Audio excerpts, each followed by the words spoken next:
ونصلي ونسلم على رسوله الكريم أما بعد فقد قال الله تبارك وتعالى في كتابه المجيد ولقد خلقنا الإنسان ونعلم ما توسوس به نفسه ونحن أقرب إليه من حبل الوريد صدق الله مولانا العظيم. حاضرین عزیز وقار، اللہ رب العزت کا بے پناہ لطف اور کرم ہے کہ جس کی توفیق سے ہم آج جمعۃ المبارک کی ان مبارک ساعتوں میں اللہ کے حضور اس کے گھر میں جمع ہیں. اپنی گفتگو کی ابتدا اس دعا کے ساتھ کریں گے کہ اللہ تعالی ہمارا آج یہاں پر آنا، بیٹھ کے اپنا ذکر کرنا اور اس کو سننا اپنی بارگاہ میں قبول اور منظور فرمائے. آمین. اللہ تعالیٰ ہم سب کو اخلاص کی دولت نصیب فرمائے. آمین. اور ہماری غرض خالصتاً اس کے دین کو، اس کے افہام اور تفہیم، دین کو سمجھنا بنا ہے. حاضرین عزیز وقار، جو مضمون ہمارا پچھلی نشست میں ہم نے شروع کیا تھا وہ مضمون تھا وسوسے کا، اور ہم نے اپنی پچھلی نشست میں اس بات کو سمجھنے کی کوشش کی تھی کہ وسوسہ کہتے کسے ہیں، اور ہم نے یہ بات جاننے کی کوشش کی تھی کہ اس کے مصادر کیا کیا ہیں. تو جس بات پر ہم نے اپنی گفتگو کا اختتام کیا اور جو نتیجہ نکالا تھا وہ یہ تھا کہ وسوسہ بیسیکلی دل میں آنے والا ایک خیال ہے، یہ ایک خاطر ہے، ایک خیال ہے جو اگر تو انسان کی سوچ اور فکر میں اس کو گدلا کر دے، ہماری سوچ کو اس میں تخریبی صفت پیدا کر دے، اور ہمارے قول اس کے نتیجے میں ہمارا قول اور عمل یقینی طور پہ جو خیال انسان کے دل میں ہے اس کی ایک حد تو یہ ہے کہ وہ دل میں آیا اور آ کر چلا گیا. دوسری اس کی صورت کیا ہے کہ وہ دل میں آیا اور اس نے گھر کر لیا، جگہ کر لیا. اب لا محالہ جب خیال دل میں آ جائے گا اور آ کر ٹھہر جائے گا تو اس کا الٹیمیٹ رزلٹ کیا ہے کہ ہمارا قول اس کے اثر کو لے گا. تو اگر برا خیال ہے تو ہم زبان سے برا بولیں گے، برا خیال اگر زیادہ جم گیا ہے تو ہمارا عمل برا ہو جائے گا، ہمارے عمل پہ اثر ڈالے گا، تو ہماری سوچ پہ اثر ڈالے گا، قول خراب ہوگا، عمل خراب ہوگا. تو وہ ابتدا ہے بیسیکلی خیال کی. تو جب وہ رذائل پر بلائی انسان کو، برے عمل، برے قول، بری فکر، اس کی طرف دعوت دی تو ہم نے کہا کہ وہ شیطان کی طرف سے.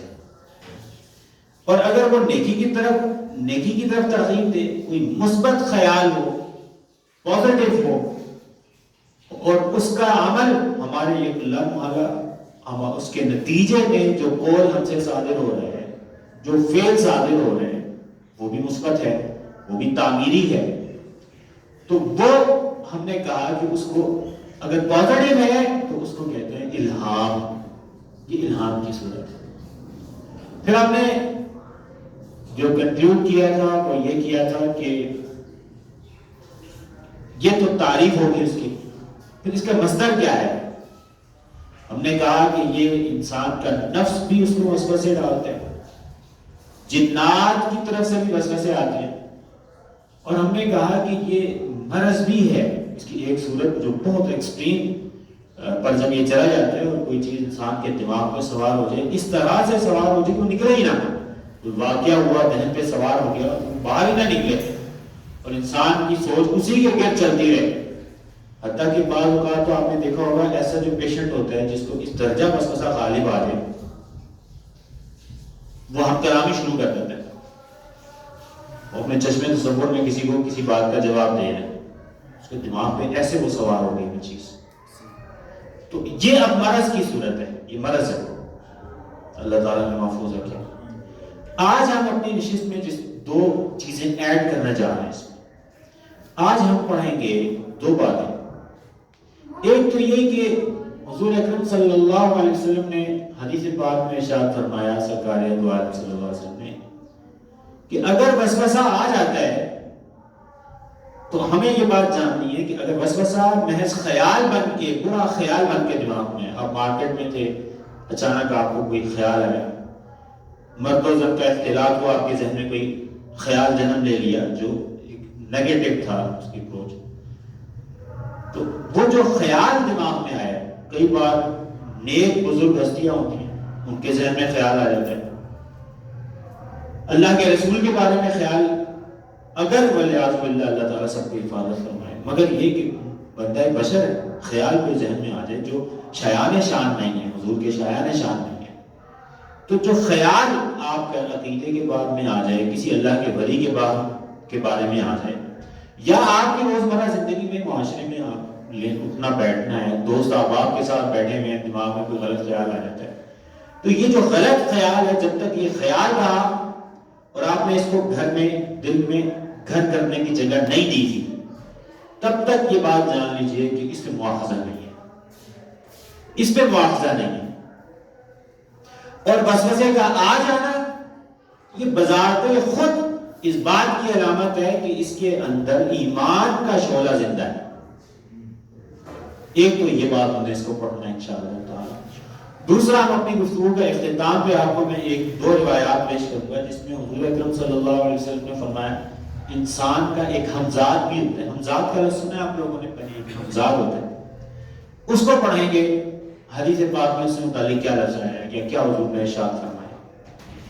تو اپنی گفتگو کی باقاعدہ ابتدا کرتے ہیں حدیث ابو ہریرہ رضی اللہ عنہ سے. حضرت ابو ہریرہ رضی اللہ عنہ نے ارشاد فرمایا جاء ناس من اصحاب رسول اللہ صلی اللہ علیہ وسلم الى النبی فسألوا، سرکار کی بارگاہ میں کچھ لوگ آئے، اب آ کے سرکار سے سوال کیا، کہنے لگے انا نجد فی انفسنا ما یتعاظم احدنا ان یتکلم به.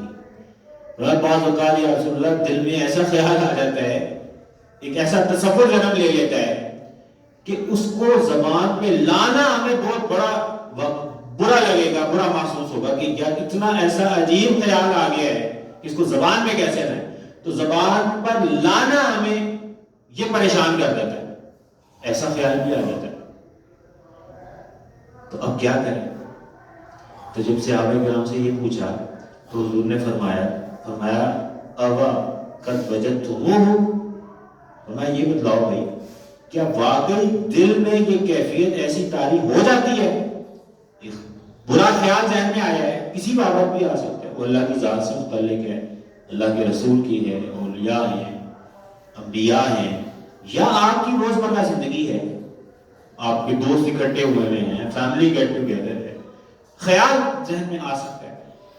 تو فرمایا ایسا خیال آ جاتا ہے کہ ہمیں بہت بڑا لگتا ہے کہ یار اس کو زبان پہ لائیں، اپنے اندر ہی شرمندگی ہونے لگ جاتی کہ یہ کیسا عجیب خیال مجھے آ گیا. حضور نے فرمایا صلی اللہ علیہ وسلم نے فرمایا کہ بھائی اچھا یہ کیفیت تمہارے اندر آتی ہے دل میں؟ تو صحابہ کرام نے کہا یا رسول اللہ یہ تو کیفیت آتی ہے کہ برا خیال آ جائے تو حیا آتی ہے یار اب یہ کہیں زبان پہ نہ آ جائے. اچھا تو جب یہ فرمایا ذاک صریح الایمان، فرمایا یہ خالص ایمان، یہ ایمان ہے کہ آپ کو ایک برا خیال آیا، آپ کی فیملی کے سے ریلیٹڈ تھا، آپ بہن بھائیوں میں بیٹھے ہوئے تھے، آپ کزنز کے ساتھ تھے، یہ مارکیٹ میں تھے، آپ جو برا خیال دماغ میں آیا اور فوراً دل نے جھنجھوڑا کہ نہیں یار یہ اچھا نہیں ہے، یہ میں نے زبان پہ نہیں لانا. تو فرمایا کہ یہ جو کیفیت ہے، فرمایا کہ یہ خالص ایمان کی کیفیت ہے، یہ خالص ایمان ہے. اس پر میں آپ کو اس پہ ایک شرح اس پہ پیش کرتا ہوں. اس پہ ایک شرح مولا علی قاری رحمہ اللہ نے فرمایا کہ یہ جو حضور نے فرمایا نا کہ یہ خالص ایمان ہے، اس کے بارے میں فرمایا کہ یہ جو حضور سرکار نے فرمایا ہے اس کی وجہ کیا ہے؟ فرمایا کہ وسوسہ جو ہے نا یہ ایمان کی علامت ہے. کیوں؟ کیونکہ جو چور ہے فرمایا لا يدخل البیت الخالی، چور جو ہے وہ خالی گھر میں نہیں جائے گا، وہ وہی داخل ہوگا جہاں اس کو کوئی ایسی چیز ملے گی جہاں اس نے پکڑنی ہے، چوری کرنی ہے، اس کے مفاد کی چیز ہے. تو شیطان جو ہے وہ وسوسہ خالی دماغ میں جو ایسا جو بندہ ہے ہی برا، یا یہ کہ بدی کی طرف اتنا بڑھ چکا ہے کہ اب اس کی بدی طبیعت بن چکی ہے، اللہ تعالیٰ ہم سب کو محفوظ رکھے، تو اس کی طرف اب اسے حاجت نہیں ہے جانے کی. شیطان کس طرف جائے گا؟ شیطان جائے گا جہاں پر اس کو ایمان کی جھلک نظر آئے گی کہ یار ایمان کی چنگاری ہے اس کے اندر، یہ بدی کو بدی کہتا ہے، ظلم کو ظلم کہتا ہے، برائی کو برائی کہتا ہے. یہ نہیں کہتا کہ برائی ہے، سوسائٹی ہے، معاشرہ ہے، چلو چلتا ہے تو چلنے دو، اور ہوتا ہے تو ہونے دو، وغیرہ وغیرہ. تو یہ نہیں کرتا وہ، بلکہ کیا فرمایا؟ فرمایا کہ جو چور ہے لا يدخل البیت الخالی، یہ خالی گھر میں داخل نہیں ہوگا، یہ وہیں داخل ہوگا جہاں ایمان کی چنگاری ہے، ایمان ہے. اس میں مولا علی شیر خدا کا ایک قول بھی نقل کیا. مولا علی شیر خدا کرم اللہ وجہہ الکریم نے فرمایا کہ ان الصلاۃ التي لا وسوسة فيها، فرمایا ایسی نماز جس میں وسوسہ نہیں ہے، انما ہی صلاۃ اليہود والنصارى، یہ یہودیوں نصرانیوں کی نماز ہو سکتی ہے. مسلمان کی نماز کیا ہے کہ وہاں پہ وسوسہ آ جاتا ہے. وسوسہ آ جاتا ہے، کیوں آ جاتا ہے؟ کیونکہ اس کے پاس ایمان کی دولت ہے، اور ایمان کی جہاں دولت ہے تو شیطان جو ہے وہ خالی گھر میں نہیں جائے گا، بلکہ اللہ محالہ شیطان ایسی جگہ جائے گا جہاں ایمان اس کو ملے گا. تو ایک تو یہ بات ہوگی جو ہمارے لیے قابل اطمینان ہے کہ اگر وسوسہ آئے تو اس پر اتنا پریشان نہ ہو اس جہت سے کہ یہ تصور آنا، اس کے بعد اس کو بڑا سمجھنا، یہ ایمان کی مضبوطی کی علامت ہے. اس کا مطلب ہے کہ ایمان اس شخص کے اندر موجود ہے، ایمان موجود ہے. اچھا، اب اگلی بات جو ہم نے جس پر ہم اپنی گفتگو کو اینڈ کریں گے انشاءاللہ تعالیٰ، وہ آپ نے سنا ہوگا حمزات کا ایک تصور ہوتا ہے، حمزات کریم کا لفظ. اچھا، اس کو یہ آپ کا مصاحب ہوتا ہے. حدیث پاک میں آتا ہے حضور اکرم صلی اللہ علیہ وسلم نے ارشاد فرمایا وسوسے کے ہی باب میں، حضرت عبداللہ ابن مسعود رضی اللہ عنہ روایت فرماتے ہیں کہ حضور اکرم صلی اللہ علیہ وسلم نے فرمایا ما منکم من احد، فرمایا تم میں سے کوئی ایسا شخص نہیں ہے. اب ہمارے جامعہ کی طلباء بھی آگے ہیں تو ما نافیہ ہے، ما نافیہ ہے، اور منکم تم میں سے کوئی من تبعیض کا ہے یہاں پہ، اور من احد یہ من زائدہ ہے. تو اور سادہ ترجمہ اس کا کیا ہے؟ ما منکم من احد، تم میں کوئی ایسا شخص نہیں ہے، الا مگر یہ کہ، یہ استثناء ہے، اور نفی کے بعد استثناء حسر کر لیا ہے. ما کے بعد جو پہلے ہے وہ مقصور ہو جائے گا، اور الا کے بعد مقصور علیہ آ جائے گا. اچھا، سادہ لفظ میں ہم کہیں گے کہ یہ حسر کر دیا حضور اکرم صلی اللہ علیہ وسلم کی جانب سرکار نے. فرمایا ما منکم من احد، تم میں کوئی ایسا شخص نہیں ہے، الا مگر یہ کہ وقد وکل به، اللہ تعالیٰ نے اس کے ساتھ اس پر مسلط کر دیا ہے. وکل بمعنی سلطہ ہے، اس پر مسلط کر دیا ہے قرینہ، اس کا ایک صاحب، من الجن، جنات میں سے، تو ایک جنات میں سے اس کا صاحب. اور صاحب شارحین کہتے ہیں کہ یہاں پر جو فرمایا نا کہ جن ایک ساتھ ہے، ہر شخص کے ساتھ ایک جن ہے. اچھا، وہ جو جن ہے وہ جو کان میں بات ڈال رہا ہے یا دل میں بات القاء کر رہا ہے اس کو کہتے ہیں وسواس، یہ اس کا نام ہے. وہ جو ہم میں سے ہر ایک کے ساتھ ایک جو جن اللہ تعالیٰ نے پیدا کیا ہے، اور جو انسان کے دماغ میں برے خیال ڈالے گا، اس کے دل میں خیال ڈالے گا، اس کا نام کیا رکھا ہے؟ وسواس نام رکھا ہے اس کا.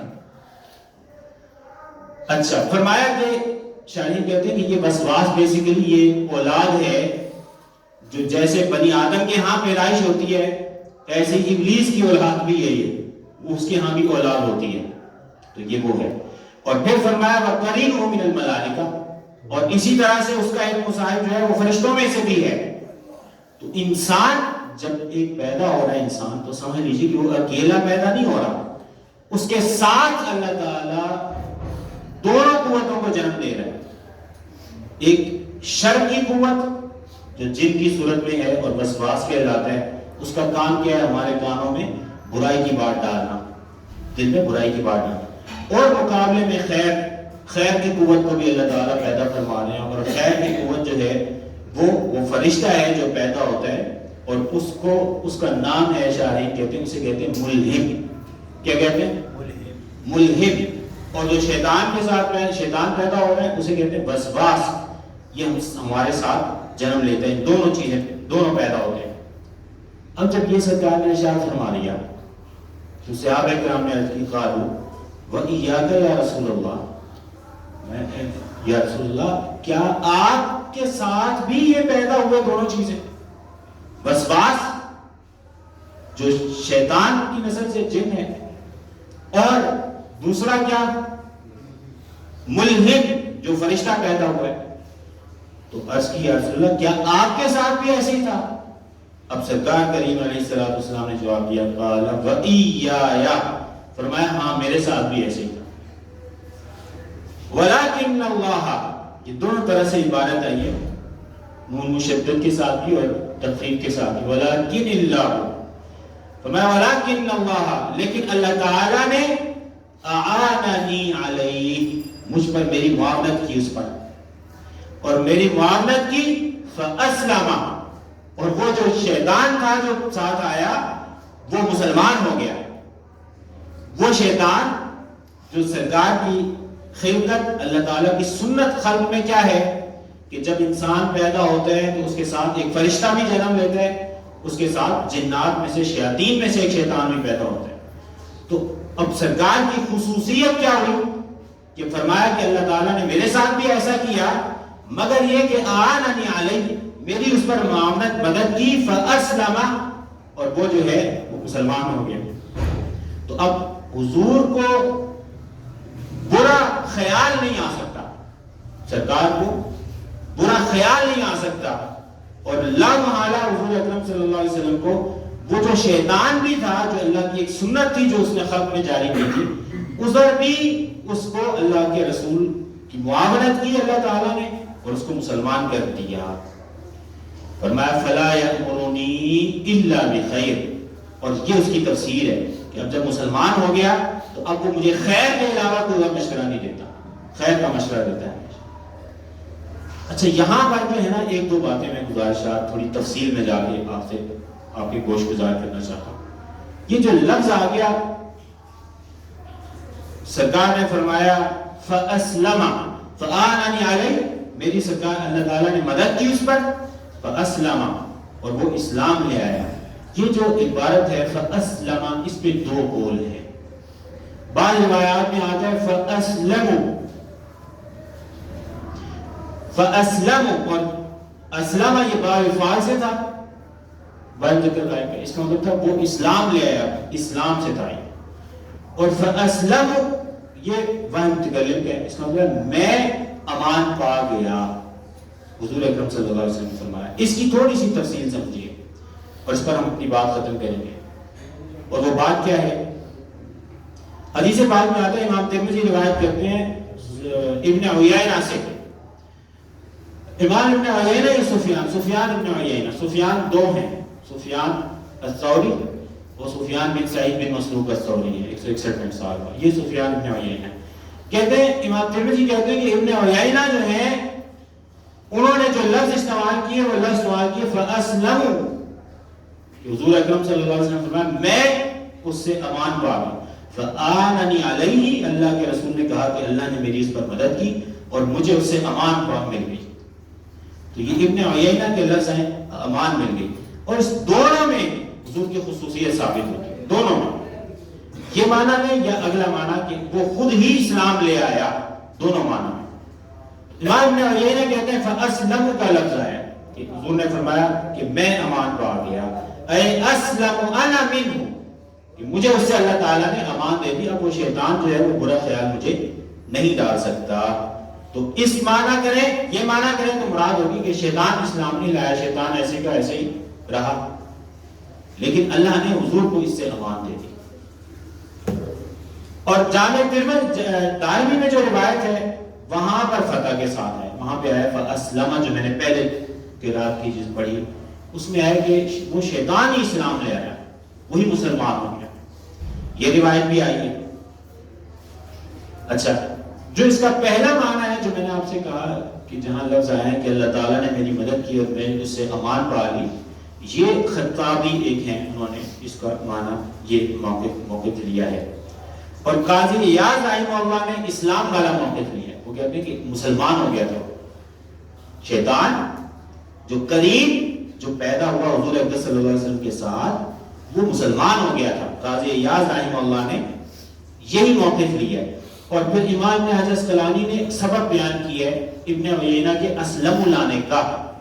یہ تھوڑی بات تھوڑی دقیق ہو گئی، مگر میں کوشش کروں گا کہ آپ کو سمجھ آ جائے۔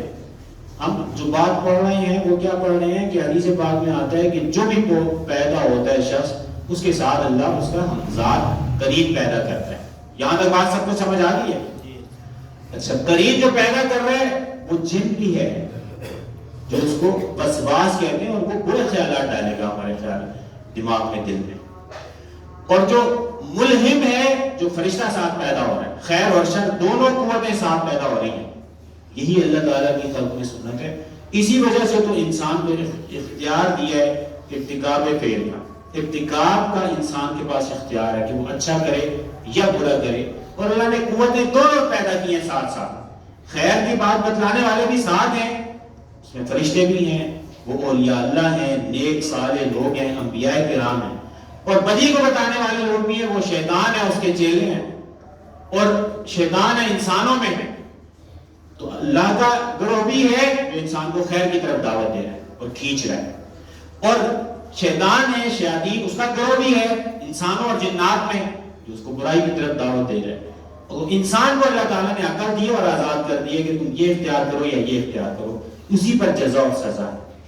تو ہم یہ بات کر کے پھر مزید جو ایک اضافی بات کر رہے ہیں حضور کی خصوصیت، اور وہ یہ ہم کر رہے ہیں کہ حضور اکرم صلی اللہ علیہ وسلم کو کے ساتھ جو قرین پیدا ہوا جن میں سے، وہ مسلمان ہو گیا۔ اور بعض روایات میں آیا کہ حضور کو اللہ تعالیٰ نے اسے امان دے دی، وہ خود مسلمان نہیں ہوا۔ تو یہ جو دو روایات ہیں ان کی وضاحت ہم کر رہے ہیں، یہاں تک بات سب آپ میرے ساتھ چل رہے ہیں نا۔ امام ابن حجر اسقلانی رحمہ اللہ فرماتے ہیں، ارشاد فرماتے ہیں کہ یہ جو امام سفیان بن عیینہ نے فرمایا نا کہ فَأَسْلَمُ ترجمہ کیا، لفظ لے کر آئے، اس کی کیا وجہ تھی؟ فرمایا اس کی علت بیان کی کہ اس وجہ سے کی کہ ان کی مراد تھی شاید بڑا جو شیطان ہے وہ، اب بڑا شیطان تو مسلمان نہیں ہو سکتا، یا ہو سکتا ہے، وہ تو نہیں ہوگا، اس کو اللہ نے وہ اس کی خلقت، وہ خیر اور شر کا اللہ نے دنیا میں خلق میں ایک ضابطہ رکھا ہے۔ تو بڑا شیطان وہی اگر مسلمان ہو جائے گا تو پھر شر کی قوت ختم ہو جائے گی۔ تو فرمایا کہ وہاں انہوں نے یہ مراد لی، اس لیے اسلمو کا لفظ لایا۔ مگر فرماتے ہیں امام ابن حجر اسقلانی رحمہ اللہ فرماتے ہیں کہ اس کا مطلب یہ نہیں ہے کہ شیطان کی ذریت جو ہے، اس کی جو اولاد ہے، اس میں سے بھی کوئی مسلمان نہیں ہو سکتا، ایسا بات نہیں ہے۔ شیطان کی اولاد میں سے مسلمان ہیں اور ہوئے، اور شیطان بیسیکلی جن کو کہتے ہیں، یہ جن ہے نا، شیطان کو شیطان کیوں کہتے ہیں؟ شیطان کے بارے میں ضابطہ کیا ہے؟ یا یہ شفانہ سے ہے، یا شفانہ سے شیطان ہے فیال کے وزن پہ، اور اس کا معنی ہے بعودہ۔ تو شیطان کو شیطان اس لیے کہتے ہیں اللہ کی رحمت سے دور ہے یہ، اس لیے اسے شیطان کہتے ہیں۔ یا یہ شاعبہ یشیدو سے ہے، با یبیو کے وزن پہ، تو شاعبہ یشیدو سے ہے تو یہ فعلان کا وزن ہے شیطان، تو اس کا مطلب ہے جلنا، احتراق، حرق مطلب ہے اس کا، یا ہلاکت مطلب ہے۔ تو شیطان اس وجہ سے کہتے ہیں کہ اللہ کی رحمت سے دور ہو گیا، ویسے یہ جن ہے، یہ جن ہے۔ تو یہاں پر جو لفظ آیا فرمایا اس کی اولاد میں سے مسلمان ہو سکتے ہیں، امام ابن حجر اسقلانی رحمہ اللہ نے فرمایا۔ اور اولاد میں سے مسلمان پہ آپ ایک واقعہ لے کر آئے. وہ واقعہ میں آپ کو سناتا ہوں. فرماتے ہیں امام مولا علی قاری رحمہ اللہ نے ذکر کیا ابن جسکرانی کے حوالے سے. فرمایا کہ جو حامہ تھا ابلیس کی اولاد میں، یہ ابلیس کا پڑپوتا ہے. حامہ، یہ آپ کے لیے انفارمیشن اچھی ہے، ذہن میں رکھیے. ابلیس کا پڑپوتا وہ مسلمان ہو گیا تھا. اب دلیل قائم کر رہے ہیں نا کہ مسلمان بھی ہو سکتا ہے. اور جو قاضی یاد رحمہ اللہ نے فَأَسْلَمَ کا استعمال کیا وہ خلاف باقی نہیں ہے. اور جو ابن عیینہ نے فرمایا کہ اسلم ہونا چاہیے، اس کا بھی وجہ بتلا دی کہ وہ مراد ان کی بڑا عفریت تھا، بڑا جن مراد تھی. لیکن ذریت میں تو اولاد جنات میں سے مسلمان نہیں ہو سکتے کہ آپ بتلائیں. جنات مسلمان بھی ہوتے. تو اب اس پر دلیل کے طور پہ امام ابن حجر اسقلانی ذکر کر رہے ہیں. فرماتے ہیں، اس پر ہم اپنی بات ختم کریں گے، کہ حامہ بیسیکلی، اور جو نسب انہوں نے ذکر کیا حامہ بن ابلیس کا کیا ہے. ابلیس کا وہ بیٹا تھا، اور بعض روایت میں آگے میں آپ کو اس پر روایت بھی سناتا ہوں، وہ اس کا پڑپوتا تھا. حامہ جو ہے ابلیس کا پڑپوتا تھا. فرماتے ہیں امام ابن حجر اسقلانی کہ یہ حضور کی بارگاہ میں آیا. ہم اب تیزی سے پڑھتے ہیں تاکہ وقت پہ ختم ہو. اور اس نے آگے کہا کہ میں جب حابیل کا قتل ہوا، قابیل نے کیا، تو اس وقت بھی میں زندہ تھا. اور کہتے ہیں کہ میں نوح علیہ السلام کے ساتھ بھی تھا. اور حضور اکرم صلی اللہ علیہ وسلم سے اس نے مطالبہ کیا. سرکار نے ارشاد فرمایا کیا مطالبہ کرتے ہو؟ تو اس نے کہا کہ جی آپ مجھے جو ہے نا مجھے آپ قرآن کی کچھ آیات سکھلا دیجیے. یہ واقعہ میں آپ کو اب تفصیل سے بیان کرتا ہوں. یہاں تک تو تھا اختصار سے. جو کنکلیوڈ ہم نے کیا کیا کہ اللہ تعالیٰ نے قرین پیدا کی ہے، ہمزاد کہیں آپ، انسان کا مصاحب پیدا کیا ہے ہر شخص کے ساتھ. وہ فرشتہ بھی ہے اور وہ جن بھی ہے. فرشتہ جو ہے اس کو کہتے ہیں ملہم. کیا کہتے ہیں؟ ملہم. یہ چیزیں یاد رکھنی ہے آپ نے.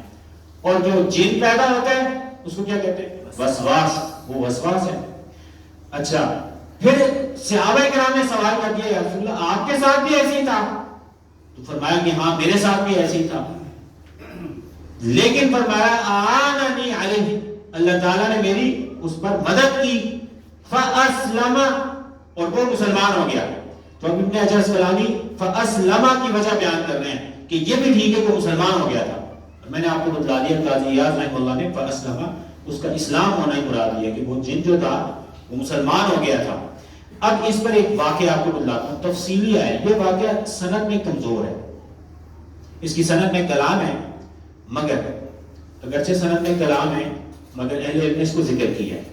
تو کیونکہ یہاں پر ایک ابن حجر اسقلانی کا قول بھی آ گیا ابلیس کے پڑپوتے کا. کس کا؟ ابلیس کا پڑپوتا. حامہ نام تھا اس کا. کیا نام تھا؟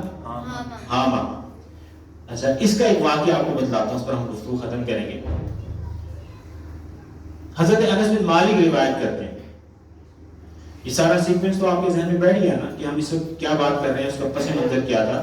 اس بات لے کر آنا امام ابن حجر اسقلانی کہ وہ جو حضور کے ساتھ پیدا ہوا تھا جن مسلمان ہو گیا تھا. قرین جو حضور کے ساتھ تھا مسلمان ہو گیا تھا. اچھا، حضرت انس بن مالک فرماتے ہیں کنت مع رسول اللہ صلی اللہ علیہ وسلم خارجا من جبال مکہ، کہتے ہیں مکہ کے بعد پہاڑوں میں میں سرکار کے ساتھ تھا. تو میں نے دیکھا کہ ایک شیخ ہے، بوڑھا آدمی جو ہے وہ اپنے عصا پر جو ہے جو تکیہ کر کے ٹیک لگا کر جو ہے وہ چلتا ہوا آ رہا ہے. تو حضور اکرم صلی اللہ علیہ وسلم جب اس کو دیکھا، اب نگاہ نبوت سے تو چیزیں اوجھل نہیں ہیں، نگاہ نبوت سے چیزیں اوجھل نہیں تھی. جب حضور نے اس کی طرف دیکھا فرمایا مشیۃ جنین ونغمۃ، فرمایا اس کا جو چلنا ہے نا، چال چلن، وہ جنوں والا ہے، اور بولنے کا انداز بھی، آواز بھی جو ہے وہ جنوں والی ہے. سرکار نے پہچان لیا. قال اجل، اس نے کہا یا رسول اللہ ہاں ایسے ہی ہے، یعنی میں جن ہی ہوں. فقال النبی من ای الجن، سرکار نے فرمایا اچھا یہ بتلاؤ بھائی جن کے کس قبیلے سے ہو؟ سوال کیا. فرمایا انا حامۃ بن ہیم، میں حامہ بن ہیم کا بیٹا ہوں. یا اور فرمایا کہ بن لاقیس ابلیس، حامہ بن الہیم بن لاقیس بن ابلیس پڑپوتا. فرمایا کہ میرا یہ نسب ہے یا رسول اللہ. اس نے حضور کو عرض کیا. تو فقال لا ارى بینک وبینہ الا بوین، سرکار نے فرمایا کہ دو واسطے ہی لگ رہے ہیں تمہارے اور ابلیس کے درمیان. تو اس نے کہا ہاں ایسا ہی ہے. تو سرکار نے فرمایا اچھا تمہاری عمر کتنی ہے؟ تو کہتے ہیں عقل تو دنیا الا کلھا، ساری دنیا میں نے کھا لی ہے. مجازاً لفظ استعمال کیا ہے، مراد یہ کہ میں نے پوری دنیا میں کو جب سے دنیا ہے اس کے مان بعد میں آ گیا تھا. میں نے دنیا تقریباً ساری دیکھی ہوئی ہے، زمانے سارے دیکھے ہوئے ہیں. اور کہا کہ جب قابیل نے حابیل کو قتل کیا میں اس وقت میں جوان تھا، حامہ جو ہے اس وقت میں جوان تھے، اور میں چند سال کا جوان تھا، اور میں پہاڑوں پہ دوڑتا تھا. وَأُوَرِّشُ بَيْنَ الْأَنَامِ، لوگوں کے کانوں میں میں پھر وسوسے ڈالتا تھا. یہ میرا کام تھا. جب یہ حضور نے سنا تو فرمایا بئس العمل، فرمایا حامہ یہ بڑا برا کام ہے، یہ کام ٹھیک نہیں ہے. ایسے ہی لوگوں کو شر پر اکسانا. اب اس نے کہا کہتے یا رسول اللہ دعنی من العقل، یا رسول اللہ آپ مجھے اطاعت نہ فرمائیے. فَإِنِّي مِمَّنْ آمَنَ بِنُوحٍ، میں ان لوگوں میں سے ہوں جو حضرت نوح علیہ السلام پر ایمان لے آئے تھے اور ان کے ہاتھ پر میں نے توبہ کی تھی. وَإِنِّي عَاذَرْتُهُ، اور بمعنی عاونتُهُ فی دعوتی، اور نوح علیہ السلام کی دعوت میں نے معاونت بھی کی تھی. اور یہ کہہ کے وہ خود بھی رو پڑا اور سرکار کریم علیہ السلام کو بھی رونا آ گیا اس پہ، حامہ کی اس بات پہ. اور پھر اس نے اپنی پوری تفصیل بتلائی، ہسٹری بتلائی. کہتے ہیں کہ میں نادمین میں سے ہوں، شرمندہ ہونے والوں میں سے ہوں، اور میں جاہلین میں ہونے سے اللہ سے پناہ مانگتا ہوں. وَلَقِيتُ هُودًا وَآمَنتُ بِهِ، ہود سے بھی میری ملاقات ہوئی علیہ السلام سے اور ان پر ایمان لایا. ابراہیم علیہ السلام سے ملاقات ہوئی جب وہ آگ میں تھے، آگ میں جب ڈالے گئے تھے. اور حضرت یوسف علیہ السلام کو کہتے ہیں کہ جب القی فی الجب فسبقت الی قعر، جب انہیں کنویں میں پھینکا گیا تو میں پہلے ادھر پہنچ گیا. میں یہ بھی فرمایا. اور پھر شعیب اور موسیٰ سے ملاقات ہوئی، یہاں تک کہ کہا کہ حضرت عیسیٰ علیہ السلام سے میری ملاقات ہوئی تو عیسیٰ علیہ السلام نے فرمایا فَأَقْرِهُ مِنِّي السَّلَامِ، عیسیٰ علیہ السلام نے فرمایا اگر رسول اللہ سے تمہاری ملاقات ہوئی، محمد صلی اللہ علیہ وسلم سے، تو میرا سلام ان تک پہنچا. تو یہ کہتا ہے کہ میں حضور آپ کو سلام پہنچانے کے لیے آیا ہوں. تو حضور اکرم صلی اللہ علیہ وسلم نے پھر آپ نے وعلیکم السلام فرمایا اور فرمایا کہ کیا چاہتے ہو؟ تو اس نے کہا یا رسول اللہ موسیٰ علیہ السلام سے تورات سیکھی تھی، عیسیٰ علیہ السلام سے انجیل سیکھی تھی، آپ قرآن سکھلا دیجیے. تو حضور اکرم صلی اللہ علیہ وسلم نے پھر انہیں قرآن کی کچھ آیات سکھلا دی. اور صحابہ کہتے ہیں کہ بعد ازاں حضور نے حضور کا اپنا مثال ہو گیا سرکار کا، مگر حضور نے کبھی اس کی وصف بیان نہیں کیا. اور نہ ہمیں یہ معلوم ہے کہ ان کا حلیہ کیسا تھا، ہم سے بھی جانتے ہیں کہ وہ آیات تھے. یہ جو واقعہ بیان کیا جس کی میں نے اضافی طور پہ تھوڑی تفصیل بھی ذکر کر دی، یہ واقعہ ابن حجر اسقلانی رحمہ اللہ نے بیان کیا اس بات کی تائید میں جو قاضی یاز رحمہ اللہ کا موقف تھا کہ جو حدیث میں لفظ آئے فَأَعَانَنِي عَلَيْهِ فَأَسْلَمَ، کہ اس شیطان پر اللہ تعالیٰ نے میری مدد کی اور وہ اسلام لے آیا، مسلمان ہو گیا. یہ اسلام لانا جو ہے یہ خلاف قیاس نہیں ہے، کیونکہ شیطان کی اولاد میں مسلمان ہو سکتے ہیں اور حضور اکرم صلی اللہ علیہ وسلم کی یہ خصوصیت بھی ہے. حاضرین ذی وقار، آج کی گفتگو کا خلاصہ کیا ہوا؟ آج دو باتیں ہم نے پڑھی، سمجھنے کی کوشش کی. پہلی بات ہم نے کیا سیکھی اور پڑھی کہ اگر وسوسہ آئے تو حضور نے فرمایا کہ وسوسہ آنا یہ ایمان کی علامت ہے، اس کی حفاظت کی جائے، اس کو دل میں رہنے نہ دیں، اس کی حفاظت کریں، اپنے آپ کو وسوسے سے بچائیں. اور دوسرا ہم نے پڑھا کہ ہر شخص کے ساتھ خیر اور شر اللہ تعالیٰ قوت پیدا کرتا ہے، جن بھی پیدا ہوتا ہے اور فرشتے بھی پیدا ہوتے ہیں. اور ہم نے پڑھا کہ حضور اکرم صلی اللہ علیہ وسلم کے ساتھ بھی ایسے ہوا، مگر یہ کہ وہ مسلمان ہو گیا اور اللہ کے رسول کی اللہ تعالیٰ نے مدد فرمائی اور اس پہ تائید ہو گئی فَلَا يَأْمُرُنِي إِلَّا بِخَيْرٍ، کہ حضور کی شان یہ ہے، آپ صلی اللہ علیہ وسلم کی سرکار کی اس پہ نبوت کی عصمت کی برکت ہے، وہ بھی درست ہے، اور اس پہ حضور اکرم صلی اللہ علیہ وسلم کی عصمت بھی وہ بھی صحیح ہے کہ نبوت کی وجہ سے ایسے ہو گیا، اور اس کے علاوہ حضور کی خصوصیت بھی اس میں ہے، یہ کسی اور کے ساتھ یہ نہیں ہے. باہر دونوں صورتوں میں حضور اکرم صلی اللہ علیہ وسلم کی اس میں خصوصیت کا ایک ذکر ہوا، اور اسی پر اپنی بات ختم کرتے ہیں. وَمَا عَلَيَّ إِلَّا الْبَلَاغُ.